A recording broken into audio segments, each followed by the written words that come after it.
Hello, world. My next guest leads the Sixth Sense marketing team as SVP Marketing and Revenue Analytics. She has nearly 2 decades of marketing analytics experience in both B2B and B2C environments for Fortune 1000 companies across a variety of industries. As a five-time award-winning marketing analytics and revenue operations leader, please join me in welcoming Saima Rashid, SVP Marketing and Revenue Analytics at Sixth Sense to the show. Saima, are you ready to get radically transparent with me? I'm so ready. I'm so excited for this, Jen. Thanks so much for having me on. Absolutely. It's my personal pleasure to have you on the show, and I'm really excited to get transparent and have a nice fresh dose of radical transparency, if you will. So to kick off, I'm going to throw at you the show starting question that I know our audience waits for. Saima, what is keeping you up at night professionally these days? It's such a good question, Jen. And you have actually caught me on day one of our new fiscal year. So lots on my mind and lots keeping me up, right? Think about it. It's new goals for the company as a whole for marketing, an entirely new plan that we start off today and we start building. So it's very exciting, but also daunting because everything resets to zero, right? We're starting from day one now. And so it's really exciting, but also, we've got a long road ahead of us. And so I tend to thrive on things like this and a challenge. And I know my team does too. And so if you hadn't caught me today on day one of the new fiscal year, I would say what does keep me up the most and the most important thing that I think about is my team. Leveraging, they're so smart, they're so driven, they're so innovative, they're so good at leveraging what is new with what is known and driving the best of what can be. And so, as a leader, I take so much joy from it, but also huge responsibility of making sure that the team is focused and working towards the same North Star, and I'm keeping them engaged and all the things that a leader should be doing, right? To really foster and cultivate not just the team members individually, but the team culture as a whole. Absolutely. I feel like great marketing truly comes down to people and math. And we're going to dive into that in a moment. But you did mention, right, being the start of the fiscal year that, we're diving into a lot of new things. And one of the things that comes top of mind for me being a new thing, if you will, for many of us B2B marketers is the AI space, right? How do we incorporate more of it? How do we use it? How do we position it for our customers? How are you using AI-driven predictive intelligence to align your revenue teams and drive your pipeline? Yeah, it's I think on everyone's FY 25, 26 plans, let's be honest. And most companies, or in many companies, I would say marketing leaders are the ones really taking this and driving that strategy through. We're in a unique position at Sixth Sense because AI is in our DNA. Right. We were formed as a company 11 years ago, starting with, AI-driven pipeline predictions and account-based marketing. And so it's not as new for us, but I will say about 3 years ago, we did launch our first generative AI agents. And so there's almost more of a responsibility to remain at the forefront. What's fun for me is because I run marketing at Sixth Sense, we are customer zero of our platform. And so we're always looking for the right way to challenge the platform and to be the best customer, right? Because that's what we should be. And so we're always staying on the cutting edge of how to leverage all the goodness that a platform like Sixth Sense does. And so whether that is, in our core account-based marketing and experience campaigns, whether that is leveraging AI agents, whether that is leveraging additional technologies outside of Sixth Sense to help us scale our operations and just the speed at which we're able to execute. We're all in on AI is what I'd say. I love it. All in on AI. When I zoom out, though, and think about, right, all in on AI, which is phenomenal, I also start thinking internally about, right, marketing teams and revenue teams and operations. And I would love to understand, in your opinion, what do you think is the importance of collaboration between these teams, between analytics, marketing, and operations to truly thrive? Yeah, I feel very strongly about this.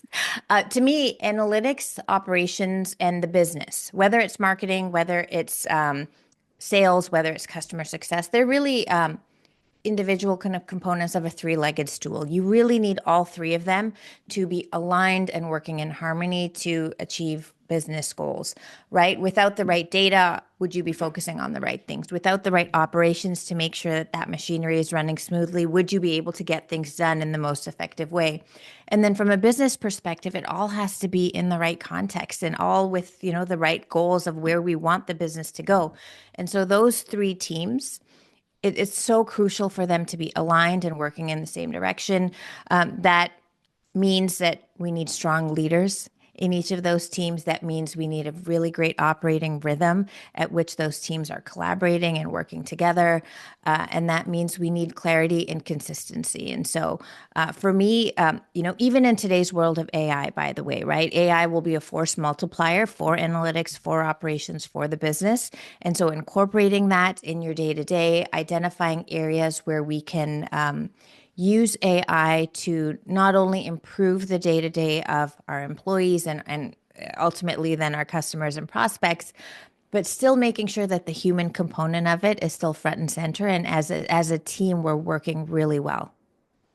Absolutely. Absolutely. So listen, I think what's interesting, so at Octopus we always talk about, right, having the right tool set, skill set, and mindset, which I would Oh, argue love that. almost, right? Mindset being first. Yeah. So in your opinion, what do you think are a few key mindsets that B2B companies are struggling with to align teams and where we can shift them to better align our teams?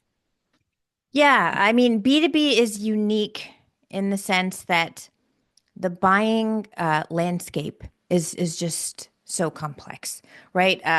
Carrie Cunningham, who works at Sixth Sense and leads our research and is brilliant, released a buyer's experience report last year where, among other things, one of the takeaway that jumped out at me was 81% of prospects have picked a preferred vendor before they even reach out to sales, right? So how do you drive that mindset shift and really make sure that whatever you're doing as a marketing org is making sure that you are part of that initial research that the prospect is doing. And so that changes your campaigns, right? It's not just about demand, it is about your brand and making sure you've got a brand to demand strategy from the beginning, making sure that you are providing frictionless ways for your prospects to engage, right? Let's take forms off of our website. Let's be part of that education. Let's make sure we're bringing the buyer along that journey.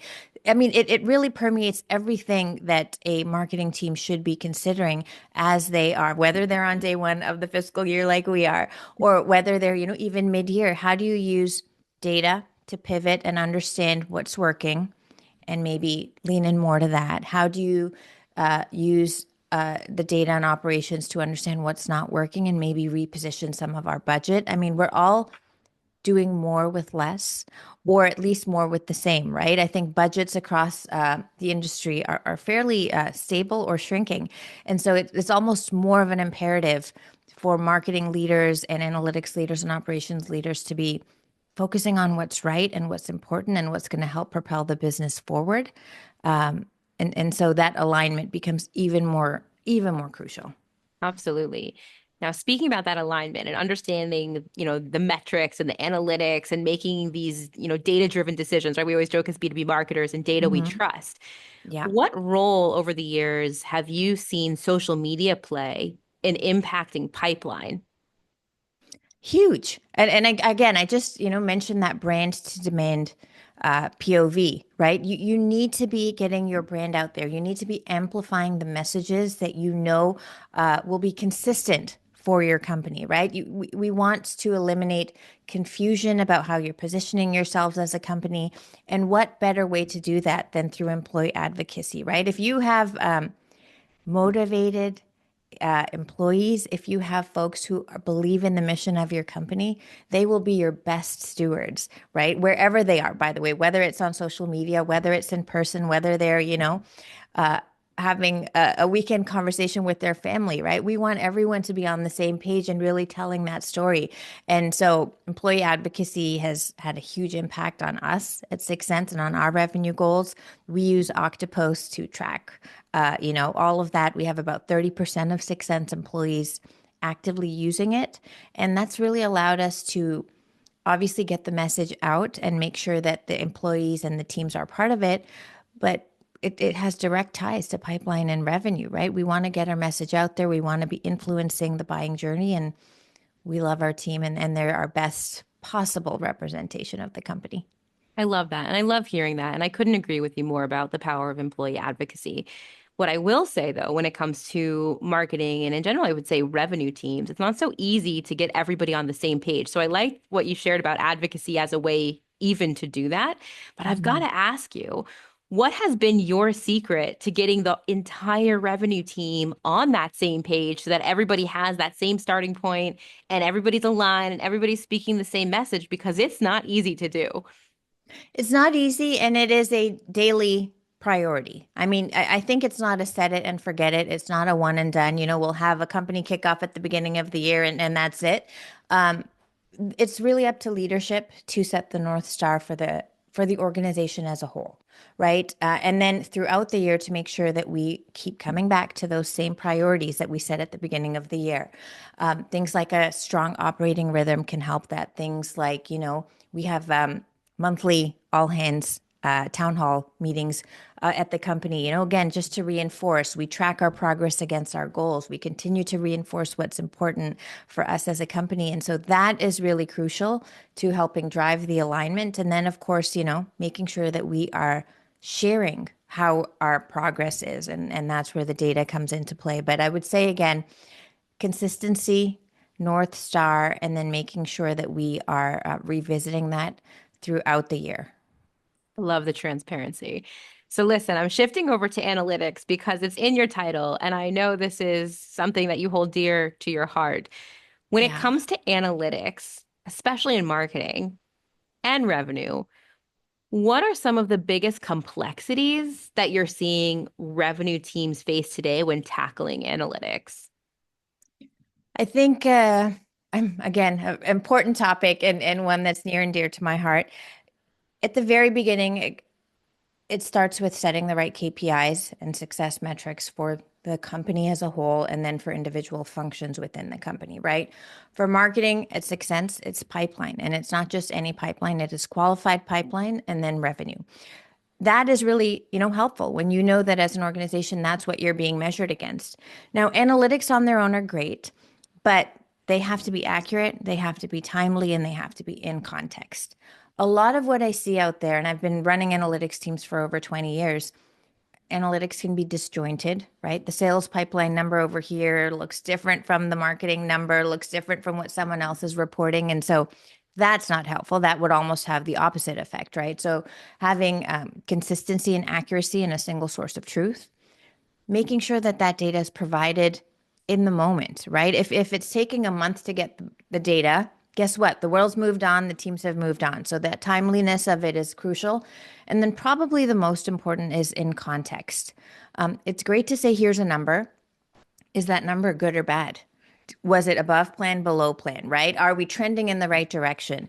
And so that in context nature of it is probably what will make sure that people are not just using the analytics in the right way, but interpreting them in the right way and then course correcting along the way. We love to, at Sixth Sense, we have this concept of finding the red. Okay. It's not about hiding what's not working. It's let's find it, let's address it, let's fix it, and let's move on. And so, as part of our operating rhythm, whether it's the weekly pipeline meeting that we hold as marketing and sales leaders, whether it's QBRs, the goal is to find the red, highlight it, and then come together on an action plan. And so, the right analytics will allow you to do just that. I love that. I think if I'm taking away anything from this episode, it's finding the red and not being afraid to tackle it. I love that. All right, I'm shifting over to a super hot topic. I've been seeing this being chatted about in social media circles and marketing circles, and I've got to ask, AI agents. Can you tell us about Six Senses, AI agents? Yeah. What are you guys up to? So much. All right. So Sixth Sense, listen, as a company, it's been an AI company from day one. Our predictive engines, our account scoring, the signal verse, which is all of the data that Sixth Sense sits on top of, analyzes 1 trillion data points every single day. So in a world where there is so much data and goodness out there, it really is about making use of it. And AI agents are fantastic at doing that, right? Synthesizing all of this information and then allowing you to take actions. About 3 years ago, we launched our generative AI email agents, and they have really helped us scale as a company and our customers scale since then. For us in particular, our email agents are generating at this point 25% of our net new pipeline, our new Wow. business pipeline. And, we have customers who have our email agents essentially taking the place of, if they didn't have a BDR team, the email agents are doing that. If they have BDR teams, this is augmenting what they're doing and allowing them to generate over 60% more pipeline with the same resources. So it really is about leaning into what the agents do well, which is taking repeatable tasks and making sure they're executed in a consistent and accurate way, right? Agents are great, but they have to be intelligent, automated, and personalized. And our agents do that very well. Whether it is doing, outreach to an inbound demo request, agents will make sure that happens in a timely fashion. There's a consistently high quality output there. But think of other things that are on BDR's plates. Things like re-engage in close loss opportunities from 6 months ago. Think about all of the work that BDRs do around events, inviting people to events, post-event follow-up. Agents are great at doing that. And by the way, what this does is when you've got email agents working alongside your BDRs, what it allows them to do is focus more on the value add that they bring, personalizing outreach, social touches, right, on LinkedIn to your buying group, and most importantly, let's get the sellers and the BDRs back on the phones. And so by taking some of the repeatable tasks off their plate, our BDRs are doing so much more of the selling and really honing their craft in that way. And BDRs report into marketing at 6 cents. And my favorite stat, I mentioned the impact that the agents are having on our net new pipeline creation and how we've been able to scale. But the best thing is we've promoted more BDRs to an AE role than ever before because guess what? They are on the phones, they're selling, they're doing that personalization, and they're really honing that craft. And so the human component and the human impact of what the agents are doing is more important than ever. Wow. Well, congratulations. That's quite a success story because I know, the journey of a BDR, there's kind of two paths. You can move up onward to an AE and you can also, stay as a career BDR, and nobody wants to usually get stuck in the pigeonhole there. So that is impressive and really inspiring to hear that. So congratulations to the team. Congratulations to the SDRs who have moved on up to AEs. It's very exciting. It's, I think my answer to the first question was around team. And, even it really, it permeates throughout everything, whether it's AI or not, making sure that we are, you know, helping the team achieve the outcomes that they want, both personally and professionally. I love that. So, with my final question to you to close out the show, let's help everybody listening in level up their teams. What are your top tips for building a strong intent-based marketing engine? And what can we all take that away for 2025 to listen to this episode and go implement? Yeah, it's a big question, but let me try and distill it down to the most important things. Strategy, right? None of this works without a clear strategy around how you are going to identify your ideal customer profile and then build your program around it to not only engage them, but empower them and bring them along that journey. So, any account based experience or any account based program always starts with a great strategy. Then, of course, you've got tools like Sixth Sense that will help you. I mentioned that, we have the signal verse, which is processing over a trillion, sorry, data points every single day. Well, let's get that data to work for you. Understanding when an account is showing no intent and all of a sudden there's, some signal there that is now emerging. Not just signal and a generic signal or a very broad signal, but specific pain points they're looking to address, specific areas they're interested in, specific maybe competitive technology that they're looking at. Those signals, you want to understand that this account is now doing something, but you want to meet them where they are in the journey. And so crafting your campaigns to meet them based on the topics they care about, based on where they are in the journey, right? Serving them up with thought leadership type information and making it really easy and frictionless for them to consume that campaign, the data, the content, right? There's so much content that marketing teams are putting out there. Are we getting it in front of the right people at the right time? Tools like, signal-based intent can allow you to do that. Secondly, as those accounts move into higher intent stages or as they start to maybe initially you saw signal from a person or a handful of people, and now all of a sudden you've got a full buying team engaged. All right, when is the right time to get your sellers involved? When is the right time to maybe invite them to an in-person thing? Those sorts of decisions and decisioning can all be done with intent-based marketing. And probably the most important thing that a platform like Sixth Sense provides or is really a consistency of experience from that earliest stage of intent through to actually creating an opportunity and then eventually closing it. The fact that it is a singular platform that allows you to again use those signals in the way that I just mentioned allows you to create a unique and consistent experience as opposed to a just disjointed one where they're maybe getting an email here and like a webinar over here, right? You want to really craft that journey. B2B buyers are getting that curated journey and personalized journey every other place in their life. And so really they are demanding it now on the B2B side as well. And so it starts with a great strategy. And then of course, at Sixth Sense, we have a saying, ideas are easy, execution is everything. And so you've got to take that strategy and really execute it to perfection. I love that. I think that is the wise words to end out this episode. Saima, if anybody wants to learn more about Six Sense's AI agents, the platform itself, connect with you, where is the best place to do so? Sixthsense.com, of course, is where, they can come and educate themselves and, of course, learn so much more. And then, of course, look me up on LinkedIn. I'm always happy to connect. Saima Rashid. Amazing. Saima, thank you for getting radically transparent with me. Such a pleasure. Thanks so much, Jen.